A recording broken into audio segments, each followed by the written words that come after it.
Good morning friends అందరికీ.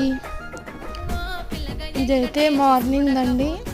Morning లేవగానే first అయితే బాసన్లు తోమి బియ్యం కడిగి స్టవ్ మీద పెట్టేసి ఇంకా కూర వండుతున్నా. టమాటా మసాలా కర్రీ అండి. టమాటాను మంచిగా వాష్ చేసుకొని ఇట్లా ఘాట్లు పెట్టుకోవాలి. దాని తర్వాత పల్లీలు, ధనియాలు, చెక్క, లవంగం ఇట్లా మంచిగా కొంచెం దూరంగా వేయించుకొని మిక్సీ పట్టుకోవాలి.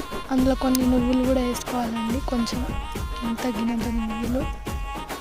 కొంచెం మిక్సీ పట్టినాక అందులో కారం, పసుపు వేసిన తర్వాత సన్నగా తరిగిన ఎల్లిపాయలేమో ఆయిల్లో వేసుకొని బాగా ఫ్రై చేసుకోవాలి. దాంట్లో మనం మిక్సీ చేసిన పేస్ట్ వేసుకోవాలి. దాంట్లో మనం ఘాట్లు పెట్టుకుని టమాటాలు వేసుకొని బాగా కొంచెం కాసేపు వేగాలి. కొంచెం వేగినాక ఇంకా మిక్సీలో ఉంటుంది కదా కొంచెం పేస్ట్, అందులో వాటర్ పోసి